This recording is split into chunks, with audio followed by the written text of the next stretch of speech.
welcome everybody to our program tonight. We're so glad that you're here. Thank you, Rabbi Lyon, for your presence and for leading this discussion. It's going to be very interesting. I also just want to let everybody know that our basic Judaism classes are starting up again next week. So if you're interested in getting more familiar with Judaism and learning more about things, please sign up. Let us know. We'd love to include you in the class. Meeting Tuesday nights at 6:30 going forward for the next several weeks. Or if you know people who might benefit from learning more about Judaism, please send them our way. We'd love to include them in the class as well. Also, next Saturday night is the official kickoff of the high holidays. We made it. We're there.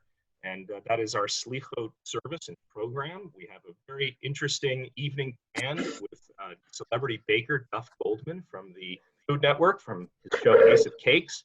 And he'll be talking to us about his Jewish identity and his Jewish journey and how food plays such a role in his life professionally and personally and as a member of the Jewish community. So he has a book out on cooking with our families, and we're going to talk about going full circle and coming full circle at the end of the year and what that means to us, in particular the round challah that we all enjoy on Rosh Hashanah, what that's about and how we make it.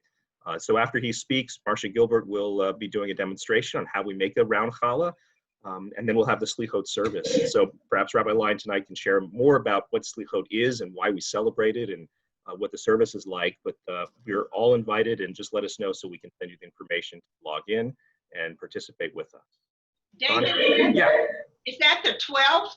Yes, next Saturday night. Okay. Right. Thank you, David. And thanks for being behind the scenes tonight, because we have some slides to share as we get started. Slichot is indeed next Saturday night. And after Duff Goldman makes this incredible presentation, it'll be really exciting to share the evening with him. We'll have Slichot services live stream from the sanctuary. The clergy will be there. It's the service when we change the Torah covers from the covers we're accustomed to the white covers for high holidays.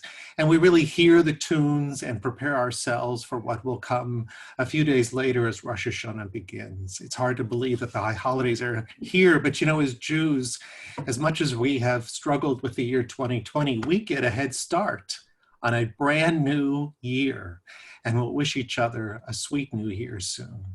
So David, let's begin. Let's put up the cover slide, because I'd like to begin there. David's going to share his screen. I sent in the slides in advance. And the name of this time together is Exploring Jewish Love Before the High Holy Days. Don't get your expectations up too high.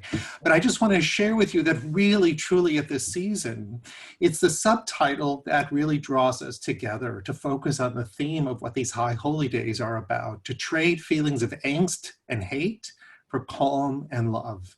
I can't think of another time in my life, and perhaps you can't think of another time in yours, when this theme seems so appropriate and so important to us as we truly try to transform ourselves. So with this season, we call it a time of teshuvah. And teshuvah is the Hebrew word that not only means answer, but it means to turn. It means to repent. And coming back to something is the question we really have to wrestle with. What is it we're coming back to? The text that I have to share with you and we'll study tonight suggests that what we really are returning to is faith. Now, all of us wrestle with issues of God and how we perceive God and matters of faith. But this is really what our texts help us to do, is to focus on, if we take the long view, what can faith and what our texts teach us help us to arrive at, achieve, and enjoy in the new year? So let's go to the first slide in the deck. And I want to share with you something interesting. So on the slide, a lot of Hebrew letters, and I apologize, but I did color code it so we can understand together. The Hebrew month that we recently entered is the Hebrew month of Elul. It's the Hebrew month that precedes the month in which Rosh Hashanah begins, Yom Kippur takes place, and Sukkot begins too, the month of Tishrei. So Elul, therefore, for 30 days, helps us to prepare. And what does it prepare to do? It's filled with this whole notion of love. So in Hebrew letters, next to the English Elul, I put the Hebrew letters Aleph, Lamed, Vav, Lamed. And if we follow the arrows from the first Hebrew letter, the second, the third, and the fourth, we see that Elul is also, according to the Jewish mystics, an acronym. I apologize for not putting up the transliteration, but what the Hebrew sentence says is, Ani Lidodi Vidodi Li. And if that reminds you of a very special time in your life, of a chuppah, of a ketubah, of love, then you're right, because it means I'm my beloved's and my beloved is mine. So within the word Elul, within the Hebrew month that we've entered, we really are drawing out this idea that within it is a notion of love, not just love between us, but ideally the love that God has for the people Israel. So the book Song of Songs, and it's in chapter 6 of verse 3, I put that there for you. You might go to your Hebrew Bible later tonight and open up Song of Songs, Shir Hashirim, and look it up and see for yourself. The book Song of Songs is an allegory of God's love for the people Israel. So it's appropriate that in the month of Elul, we're hoping upon hope that love between God and us will be a part of the new year, the sweetness of the new year that we can anticipate. So how do we get to love? Let's go to the next slide, David. And we begin with this verse from Besichta Zutarti Bahalotecha, which is a medieval source and commentary. And it says, they who hate their neighbor are as if they hate God. Now, I want to pause for a moment because the portion called Bahalotecha, which comes from the book of Numbers in chapter 12, is actually the place where we read the story of Moses, Aaron, and Miriam. And Aaron and Miriam are protesting against Moses' authority and trying to disparage him. And Miriam is afflicted with a scaly infection, and Moses pleads to God a very simple and beautiful prayer for healing. He says, El na rafana la, God, pray heal her. So here it is, this opportunity for hate to deepen between siblings, and Moses instead turns to God and says, heal her, and Miriam is healed, and eventually the community only moves on when they all re-enter the camp well and healed again. So they who hate their neighbor are as if they hate God.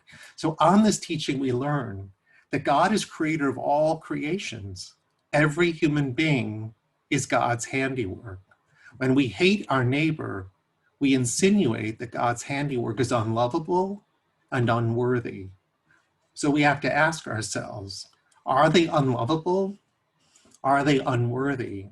And of course, if we ask the question of them, the question could easily be asked of us. Are we unlovable? Are we unworthy? Now, there might be times in our life when, in fact, we struggle with the idea that maybe we are unlovable. Maybe we are not worthy. But is that something for our neighbor to press against us and to hold up against us? Should we judge our neighbor before God judges them? And should they judge us before God judges us?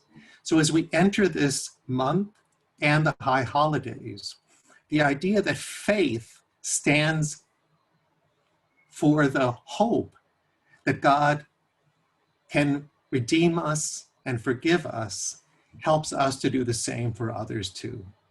The gold standard is really God.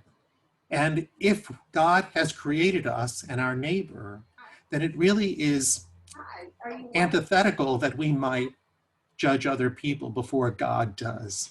So I know there are a lot of examples in the news, and I'm not getting political tonight, but with the rage and the hate and the angst that people are feeling, our obligation as Jews is to turn the temperature down and to remember that before we can judge others, we really have to be sure that we allow God to judge them first. They're all created in God's image, and we have to be sure that we're judging them for the right reasons.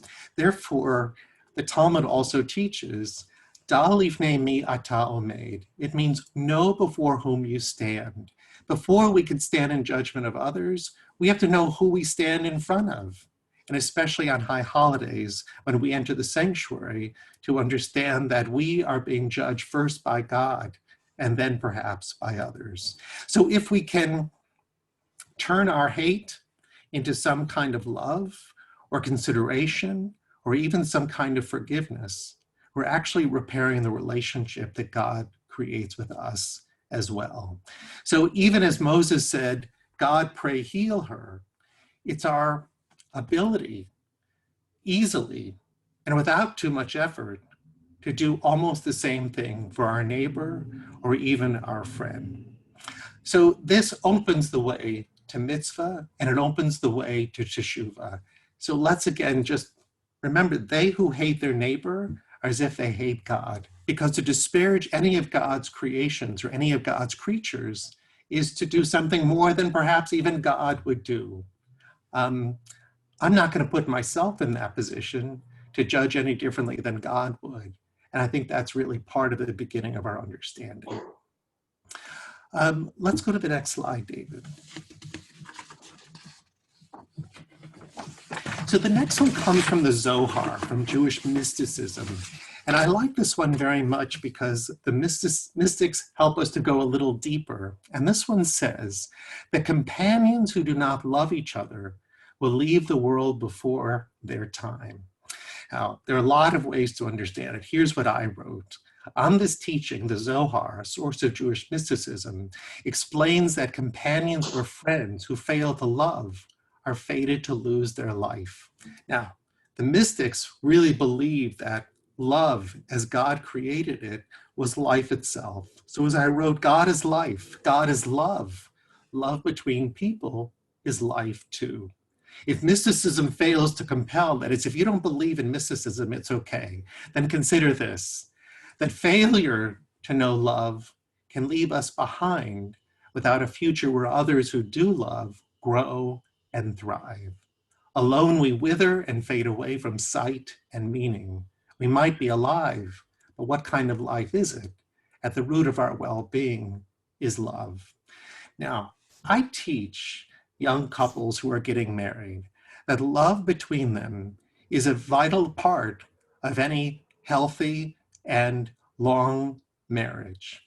But even as love changes form and shape and experience, intimacy, compassion, feelings for each other are a vital part of not only how we help other people feel, but also how we feel too about ourselves and in relationship with others as well. We thrive, we breathe on it, we overcome challenges by knowing that we are loved. So people or companions or friends who don't love each other will leave the world before their time. It could mean literally, that maybe mystically in some way, when we fail to love and reach out and be embraced, we lose our way or our will, and perhaps even our life. But the other idea is that if we fail to reach out and forgive and love, or maybe even like a little bit, we may be leaving ourselves behind, where other people who do love make their way into the future. Now, the truth is, there are many examples that we can use. We know people who have cut themselves off, who fail to be embraced, to be loved, or to be considered. And their lives become smaller and they contract. And while others, even with a few friends, you don't have to be loved by everybody, continue to feel that they're being drawn out and enjoying and laughing and smiling. It doesn't mean that you're perfectly happy every moment, but the opportunity to live in community, which is where Judaism thrives, is for us the place where we want to be. In Judaism, we say that we thrive not in isolation, but in community. And if you think about it, we have no history of Jewish monks. We have no history of Jewish gurus who sit on a mountain alone. We are compelled, in fact, even commanded, to find a community and live among others. In our community, we're supposed to be sure that there's a synagogue, there's a doctor, there's a source of food, and there are other people to gather with. So important is this notion of companionship and love that it's really something that we're commanded to do. In the Torah, and I share this with young marrieds too, in the book of Genesis, it says that one of our goals is to find, in English, a helpmate.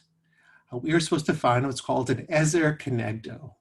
An Ezer is a helper, someone who's a champion of our life and our well-being and our goals. And a Kenegdo is actually somebody who, by definition, stands against us. But it's not for the purpose of putting us down, but rather to help us see in ourselves what we can't always see on our own. So when we find the right helpmate, the right partner in our life, we actually are finding deeper and expressive love. And then we thrive and we live. So it's easier to speak about it at the positive, but the negative is certainly to say that if we fail to find it, if we don't seek it, or we don't welcome it, we could very well leave the world before our time. So this idea of Rosh Hashanah and Yom Kippur, faith, return, teshuvah, and repentance is an opportunity to open our hearts again, to let go of the hate, the ill will, and to give hope and friendship and love another chance. David, let's go to the next text. So I really like this one. This comes from Talmud, and it says, if two people need your help and one is your enemy, help your enemy first. Well, it doesn't seem to be the mantra of our days and what we read in the headlines, but it is certainly an important Jewish teaching. We've also been taught, and I wrote here, keep your friends close and your enemies closer. We say it because it's safer to know where one's enemies are and what they're doing. The teaching from Talmud also explains that while a friend knows you'll be there, an enemy's heart can be turned with an outstretched hand, and that helps and thus becomes a friend. Our efforts should be inclined towards making more friends. It increases love and life for a more peaceful world. Now, I know this text, but I checked the references in Talmud again. And what's interesting about this one is it really says that if you're going along the way and your enemy's donkey falls over with its load, I'm sure that won't be your problem in Houston. But if somebody were going along the way and needed your help, you might ask yourself, well, is that person a member of Beth Israel? Is that member a member of the Jewish community? I think if you knew, you would run to help. But what if that person is outside our community, somebody who looks different than you do? All the different issues that we're facing today. The fact is, just as we saw in previous texts, that these people are God's creatures, and we have an obligation to help even the person who isn't part of our community, isn't commanded as we are in the covenant that we have in Judaism. And the opportunity to turn the heart of the stranger or to turn the heart of the enemy is something that we hold dear in Judaism, because that person becomes not only a friend, but perhaps an ally of the Jewish community. Now, the Talmud also says, but what if the load on that donkey is something that can't be salvaged? What do we do then? Actually, the Talmud makes some exceptions, because if your effort to help somebody is for naught, and perhaps even makes the matter worse, it doesn't say that you should jump in to help at a place where you can't be helpful or where your help isn't needed. Let me give you perhaps a contemporary example. I've thought about this one very often. Although 610 Loop is quieter these days than it has been, the number of accidents on the side of the road is well known to all of us. There are people in our city, and I'm grateful for them, who know how to use a lug wrench, if that's what it's called, or other tools in the trunk to change a tire or fix a car. I don't know anything about those things. In fact, I think I've even sold my cars when I've got a flat tire. It's so much easier than having to fuss with it.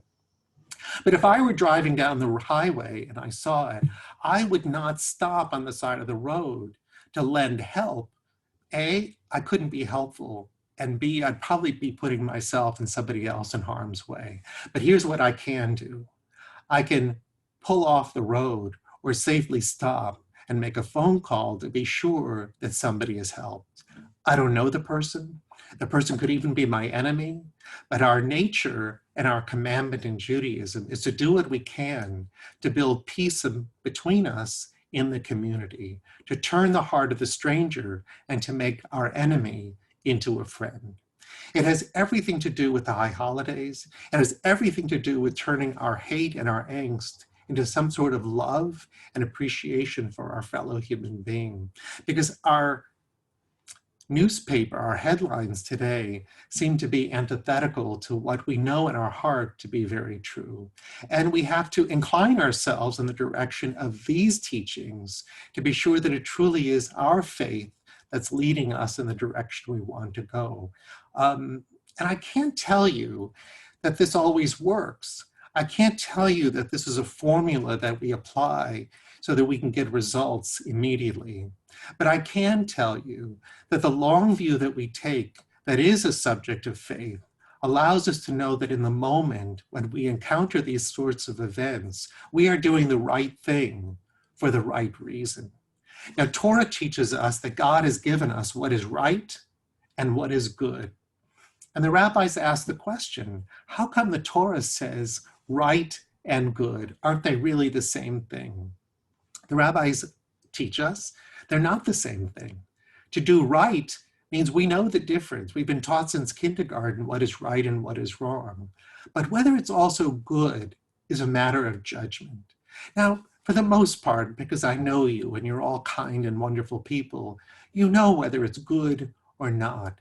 But the ultimate judgment, whether it's good or not, is God's. And so, especially at this season, it's our hope that as we approach God on the high holy days, that our decisions to do the right thing will be judged for the right reason, and that we will be rewarded or permitted to enter and enjoy a sweet year too. Now, what about that friend we've left behind while we're aiding the person on the side of the road or the enemy or the stranger? The friend, presumably, is somebody who's a part of our community. The friend understands what it is our duty to do and would never misunderstand our effort to help the stranger or our enemy or somebody who is completely different than we are. So we aim to grow the community of allies. Our friends join us in that effort and give us a sense of understanding and the time to do what we know needs to be done. So I hope that, especially in this time of isolation and Zoom and all of this, that even though friends come and go and sometimes misunderstand because we can't see each other, we can't really sense our facial expressions behind a mask, that we don't mistake their intentions or their deeds, or that they should misunderstand ours. We're doing the best that we can. We're doing it for the right reason. And eventually, and I think ultimately, we also believe that what we're trying to do is good. Now, the season of Teshuvah gives us an opportunity to say, well, let me measure, let me judge what it is I've done. Perhaps knowingly or unknowingly, I haven't done the right thing, and it wasn't good. I think social media and all the different internet accesses that we have press us to resist the temptation to respond and react to everything that we see and everything that we read. And so again, I'll go back to the idea that our faith is really about the long view. And if you remember the long view that faith enables us to enjoy so that ultimately we might reach a place of real goodness and love and peace, we might say, you know, that social media post, it's really not worth my time. And even if it does get my juices going, what if I just ignore it tonight? What if I just move on and let someone else respond to it? I think we need to take some control over our inclinations and find that in resisting that temptation, we increase our strength, our control, and our ability to transform that angst, that hate that we might feel when we read a post into some sort of forgiveness, and even if it isn't love, maybe at least some calm and peace within us. And I share that example because I hear it all the time from people. And before we change the slide, let me go back to something too that's fundamental to this. I speak about temptation and resisting the urge. We have in Judaism what's called really two inclinations. And Rabbi Karp of blessed memory loved to teach about it. One is called the Yetzer HaTov. It's called the good inclination, actually the good energy within us. And the other one is the Yetzer Hara. It's the evil inclination. It's the bad energy within us. What it means is that internally we have been created with these two energies, these two passions for good and for evil. And never in Judaism were we permitted to blame another for what we couldn't control ourselves. You know, we used to say the devil made me do it. We can't say that in Judaism. We have control over our energies and our passions. But here's what Judaism says about them. The greater the Yetzer, the greater the passion, Judaism says, the greater the person. So don't dismiss yourself or deny yourself the notion that you are passionate, that you have passion to do very good, but also some passion that you have to overcome and to resist the temptation to be drawn into something that might lead you to do something that you regret. But the passions are part of our soul and part of all that we've been created to do. So as the Talmud teaches, if two people need your help and one is your enemy, let your passion, let your Yetzer incline you to do the best that you can, especially for the person whose heart might be turned towards love and a greater appreciation of who you are. Okay, David, let's move on. So the temple was destroyed because of unfounded hatred. This is from the Talmud. The temple with a capital T means the temple in Jerusalem. And the temple was destroyed by the Roman legions in 70 of the Common Era for the last and final time. It was already on its way to collapse. Now, if you've been to Israel, you'll hear the story of the Roman legions came and destroyed it. It's true, but it was already on its way to collapse because history teaches us that the Jewish people had grown divided over authority, rules, and power. As we've come to know, a house divided falls in on itself, and so it did. For the sake of our people and our contemporary conflicts, history's lesson is act, unfounded hatred that distracts from love, holy matters of Torah, and faithfulness, destroys everything that was ever built to honor such glories. Now, that's a pretty high-sounding expectation, because within every Jewish community, there's always some disagreement, some politics.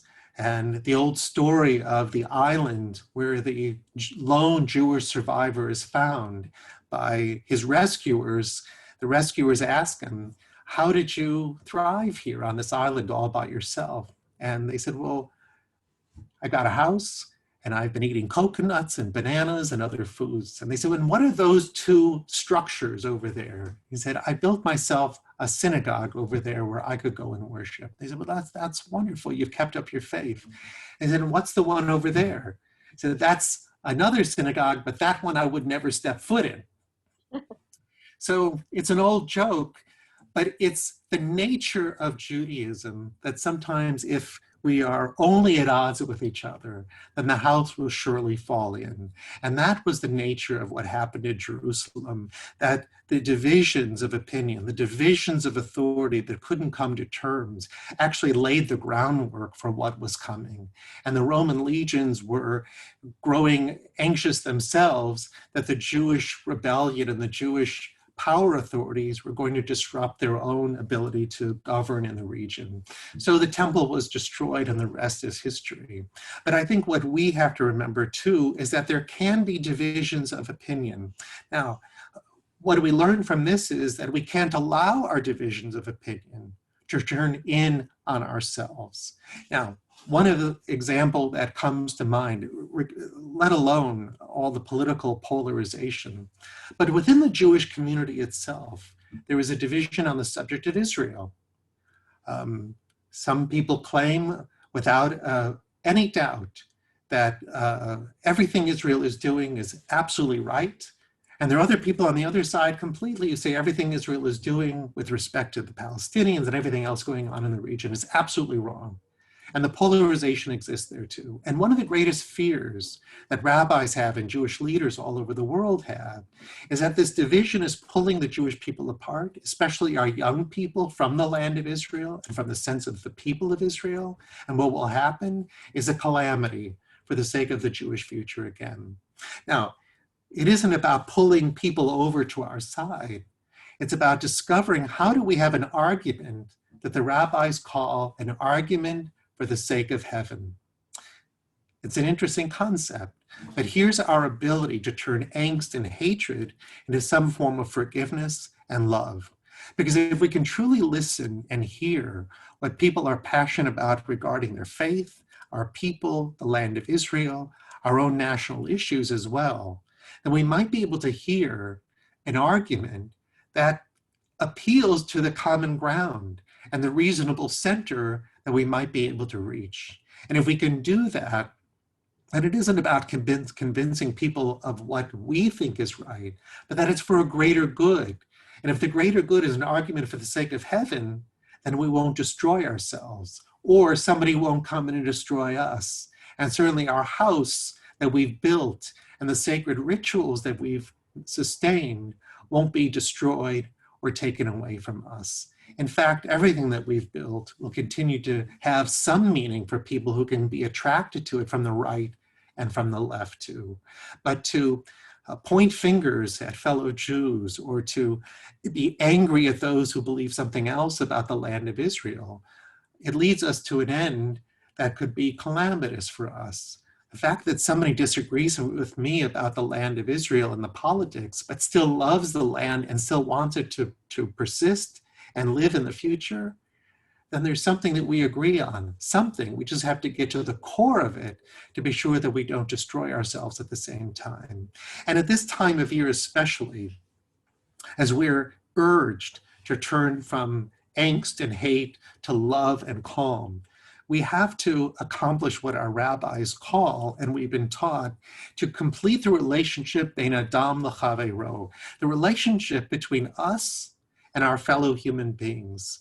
That's the relationship we have to repair first.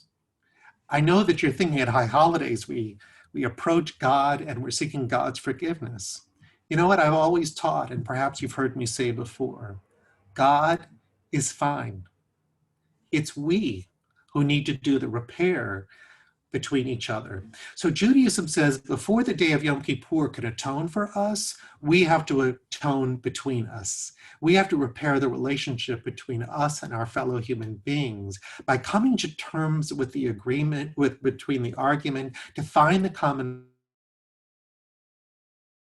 ground and to find a way to say, I'm sorry, knowingly or unknowingly, for committing a sin against you. And maybe the sin is simple as, I didn't listen. I didn't give you the time of day. And I disparaged you before I learned that we're really interested in the same thing together. And once we can accomplish that relationship, bein adam l'chavero, between fellow human beings, then we can come before God, bein adam l'makom, between us and God, and ask that the Day of Atonement should atone for us. Now, we'll also get to the place, and we're almost there, where we actually anticipate fully that we will be forgiven. Now, I know that some of you are aware that sometimes we approach a person and say, I'm sorry. We make it sincere. We say to a person, I'm sorry for doing X and Y and Z specifically, and that other person still won't forgive us. And people have come to me and said, well, what do I do? I said, well, how many times have you tried? And they'll say, well, I've tried once. So the truth is you have to try 3 times. Now, listen carefully, because if you go 3 times and the person is such a difficult individual that he or she doesn't forgive you, you're forgiven. You've tried.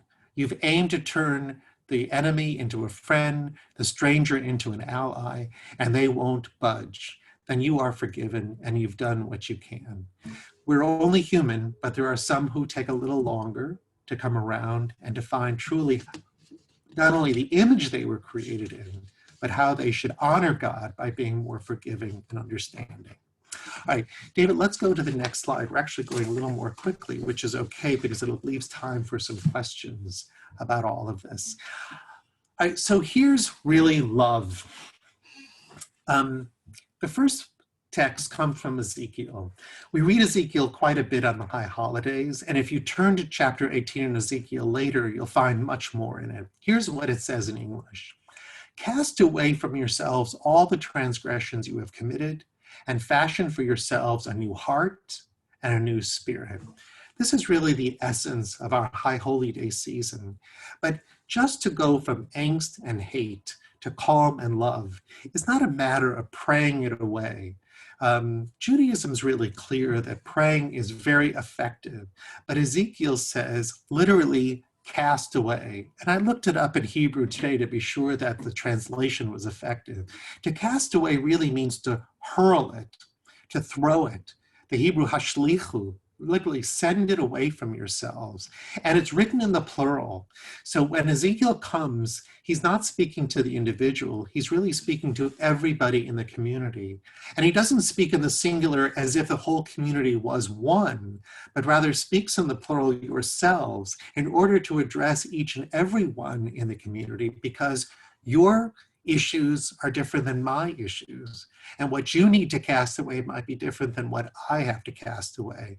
But cast away from yourselves all the transgressions you have committed and fashion for yourself, literally make for yourself a new heart and a new spirit. A lev, a heart, and ruach, and a new spirit as well. Now, why does Ezekiel say it? First of all, Ezekiel is a Hebrew prophet. Ezekiel is speaking God's word. What does God want from us at this season? Not that the sinner should perish, not that the sinner should ever be condemned. Judaism is brilliant in saying that God desires not that we should die because of our sins, but rather that we should turn, repent, and live. So in effect, the most important people in the sanctuary on the high holy days are not those who would claim to be perfect or holy or righteous.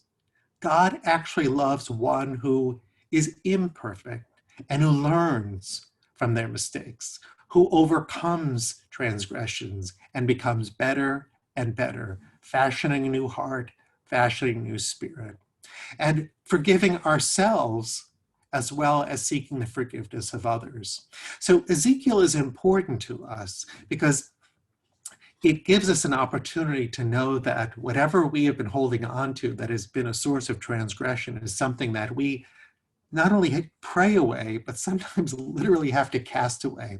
So there's a midrash on Ezekiel that says this. I think you'll like it. I like animals. I have a cat. I have 2 chickens in the backyard now, but that's another story for another time. But Ezekiel says that if you're holding in your hand a reptile, which is not kosher, and you shouldn't have in your midst, you shouldn't eat it, you shouldn't touch it, don't look at it. If you're holding a reptile, let's say a lizard, a lot of them in Houston, if you're holding a lizard and you say to yourself and to others, I repent, I seek forgiveness, it's impossible. You can't hold in your hand the thing that makes you unclean and say, I seek forgiveness. So he says, cast it away, throw it from your hand, get away from it. It's the same thing. You cannot hold and bear in your heart a sense of ugliness and hatred and angst, and then say, let the new year cleanse me and make me feel better. You've got to let it go. I don't think there's any easier way to say it than simply let it go. Now, some of you might say, and it's fair to say it, what's next? If I let it go, what do I replace those feelings with? It's very easy for me to say, oh, with calm and with love. I mean, that's very sweet. But again, faith is the long view. If we really allow faith to grant us a sense of trust in what our teachings are enabling us to do and urging us to be, then I think we can get through not only the high holidays, but maybe we can even get to the end of the calendar year. Maybe we can look into the future, not with a crystal ball, but with faith that if we follow these directions and these commandments, that there is something waiting for us that is better than what we have today. So let's look at the text from Hosea. And it's a wonderful way to conclude these slides and then open up for some questions and conversation. So the prophet Hosea says, I betroth you to me forever. I betroth you to me with steadfast love and compassion. I betroth you to me in faithfulness. Now, I don't know if you recognize these words, but this is a text that comes right out of the Jewish wedding ceremony. Why is it there? Well, obviously, because in a wedding ceremony, you're saying, I betroth you to me forever. I betroth you with steadfast love and compassion. I betroth you with faithfulness. But it didn't, obviously, originally, Hosea wasn't a rabbi under chuppah speaking to a wedding couple. Hosea was speaking to an Israelite community and projecting on them the expectation that God would create a relationship with the Israelite people wherein God betrothed God to the Israelite people forever.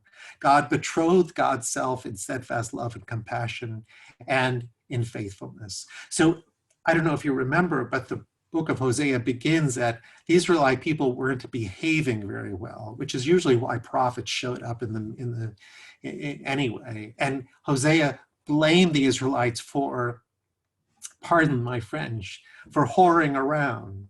They were idolizing, adoring, and loving idols and false gods and alien gods. And so Hosea admonishes them, but then comes around and says, however, because all prophetic book ends with something calming and loving, says, God forgives. I betroth you to me forever. I betroth you to me with steadfast love and compassion and in faithfulness. So what we replace feelings of angst and hate with is the long view of faith and the idea that there is something better than angst and hate.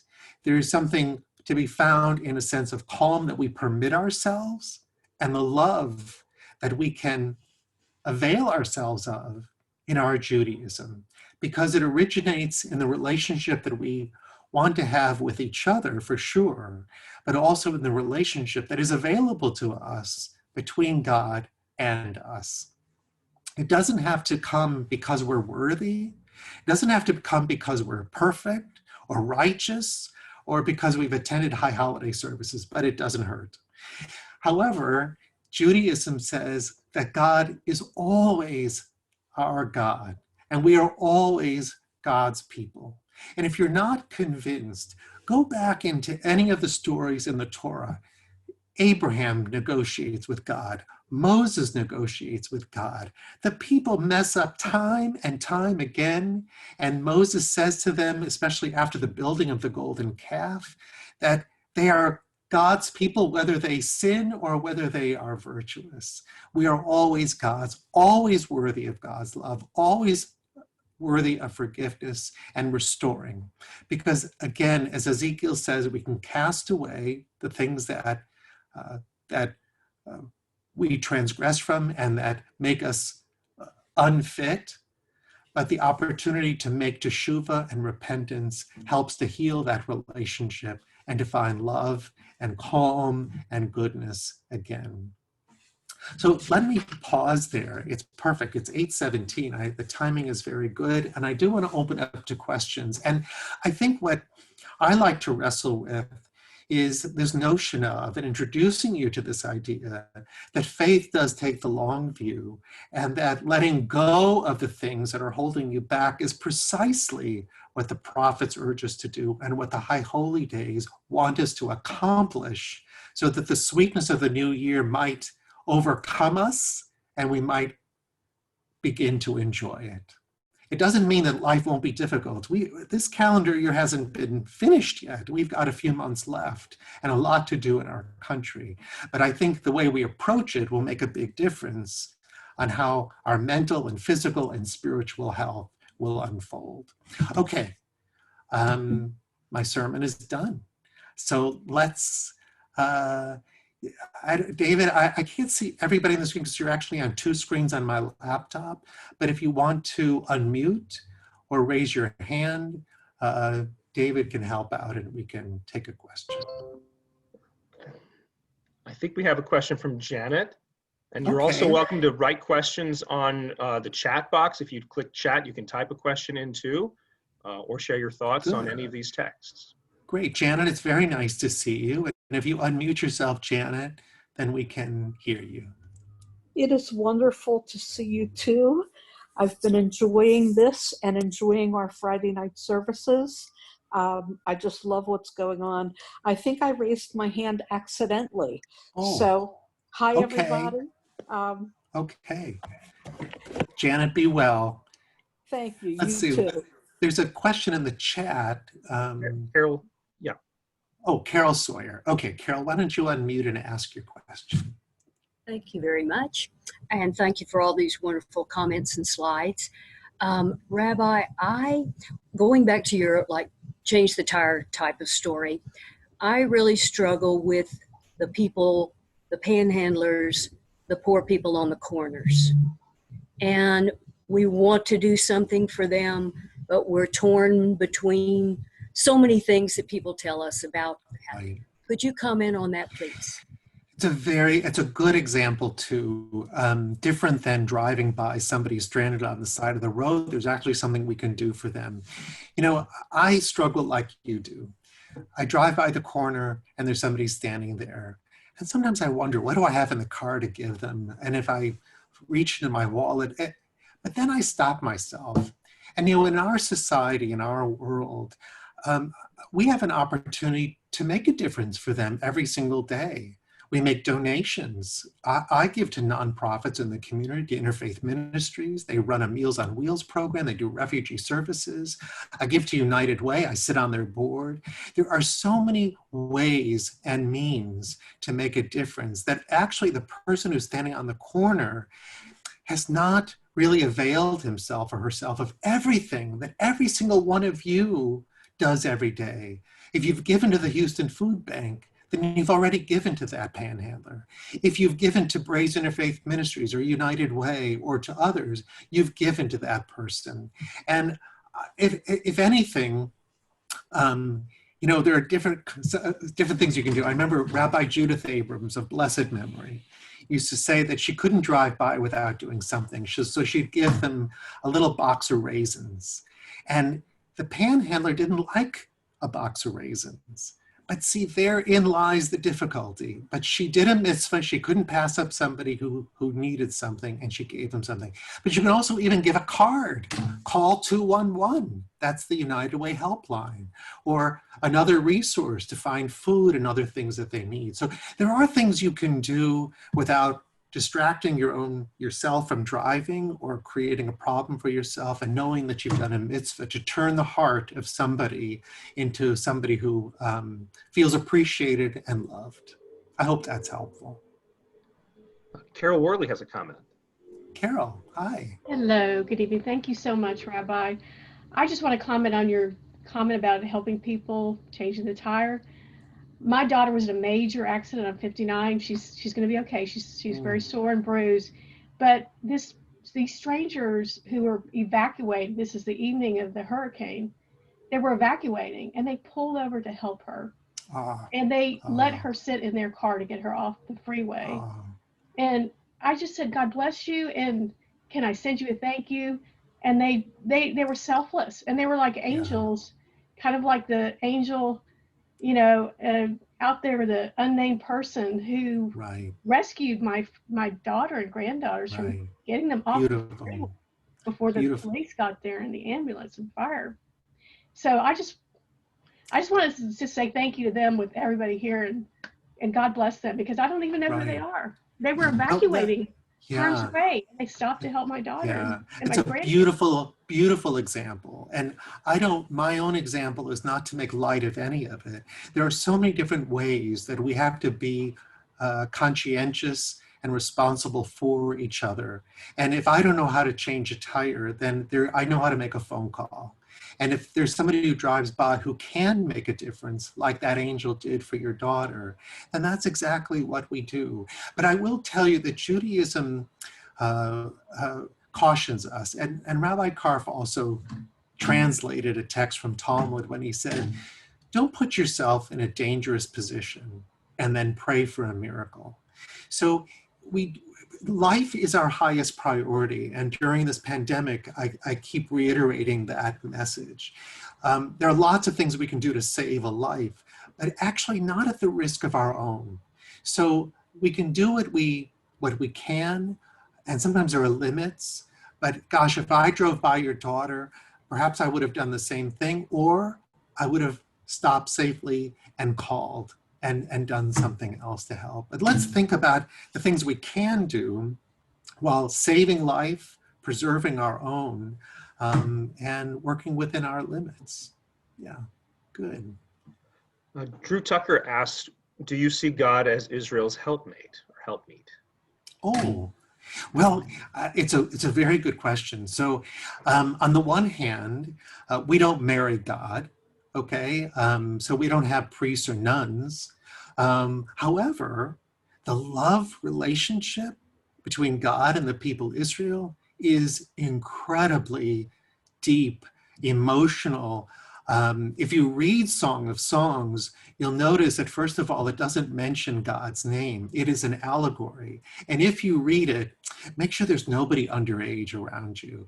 It is the most beautiful, romantic, risque book filled with I took a whole class on it at HUC, and I used to teach a class on it. Maybe I'll have to teach that class again. Now I've piqued your interest. But Song of Songs is magnificent. The garden and the aroma and being drawn to each other. It's fantastic. And it is absolutely about a deep and resonant love between God and the people Israel. So when you think about transforming these deep emotions that we have at this time of year from angst to love, consider that it isn't only between people. Perhaps it is time even to turn our heart and our thoughts towards a loving God who is capable of loving us back.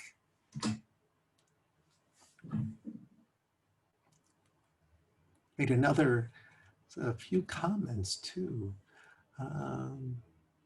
Yeah, Ira Black of Blessed Memory taught Song of Songs, beautiful. And David, can we take Margie's question? Yeah, Margie says, when you state the people of Israel, do you mean all Jews? Can you clarify? Yeah, Margie, absolutely. So, sometimes when we read in the prayer book about Israel, it's very easy to mistake it.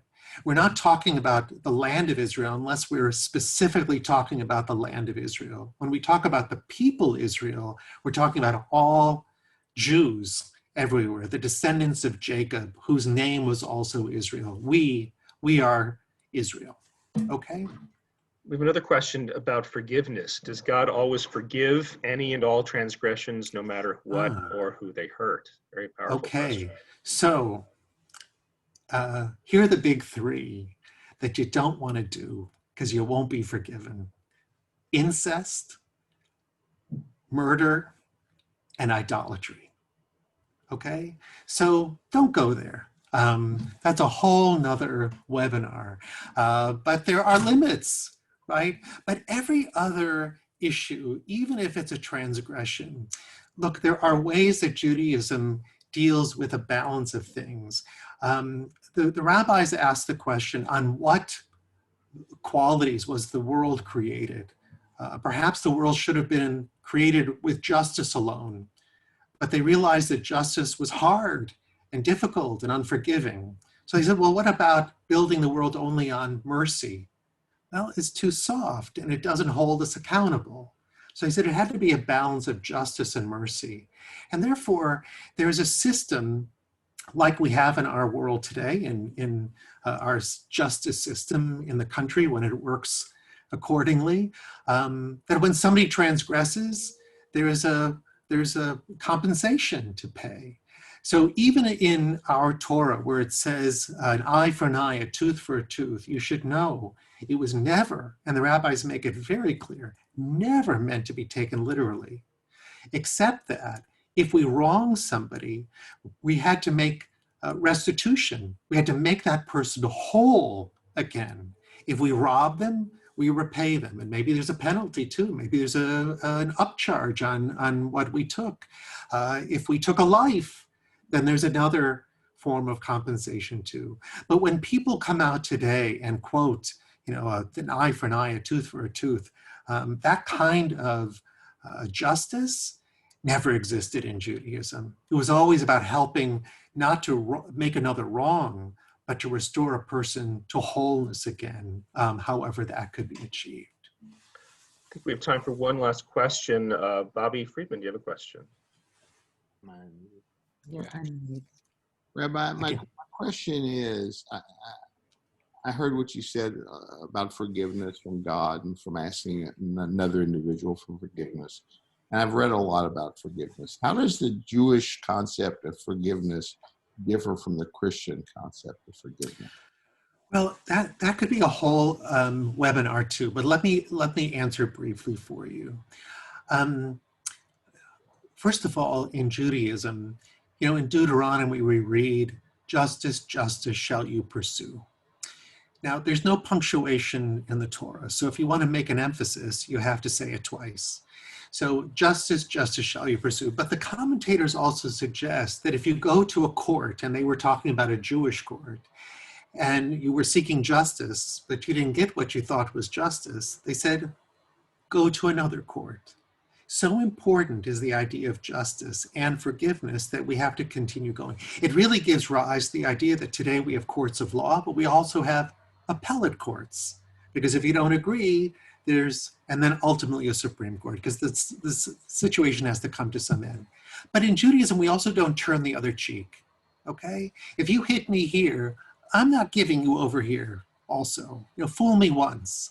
So Judaism has a boundary, and there is a system of justice. There's a system of compensation and restitution.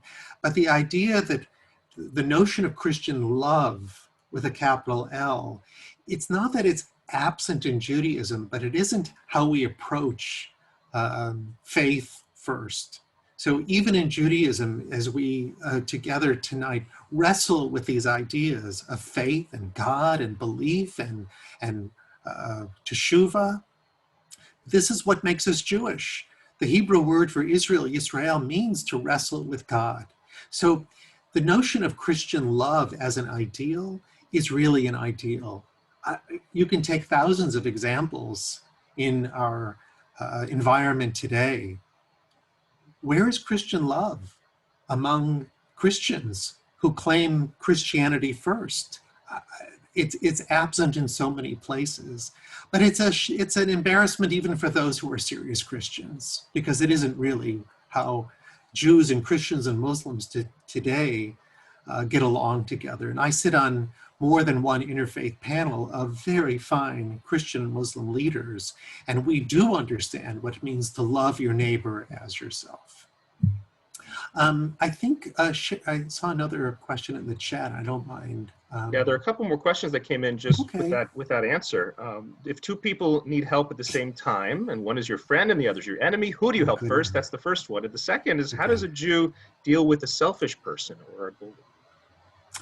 Yeah, so let me say first, Rabbi Karf, again, of blessed memory, was once asked, if a building is burning and there are two people to save, and one is your own child and the other one is somebody else, who do you save first?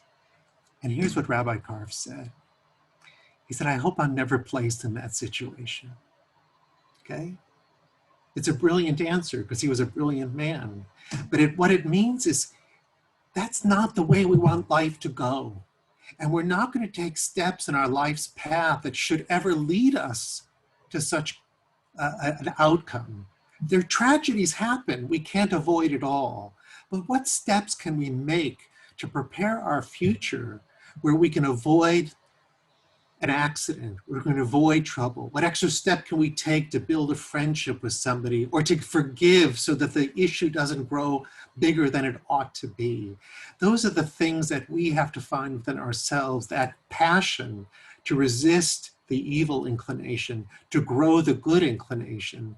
And don't forget that, again, comparing Christianity a little bit, but Judaism also claimed that part of the evil inclination, get this, is getting married, making a career, building a home, and having some wealth to enjoy your life. Why is that evil?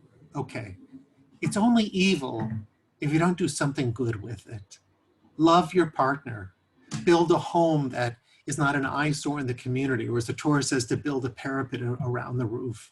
And if you have enough, then give a little back and help other people.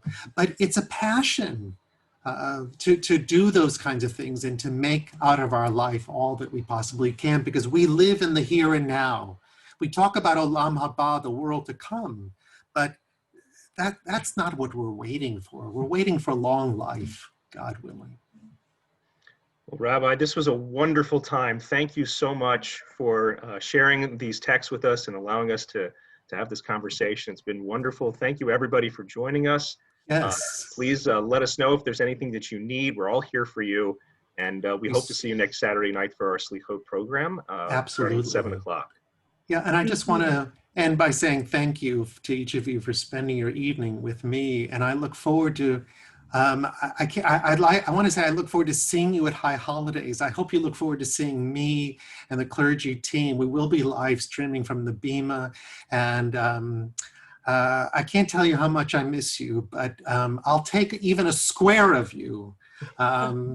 But we'll have to multiply those squares as soon as we can. So the Shana Tova Mituka may be a sweet, loving, good year to each of you. Thank you, everyone. Thank you. We will be posting, we will post this recording. Everyone take care, stay safe.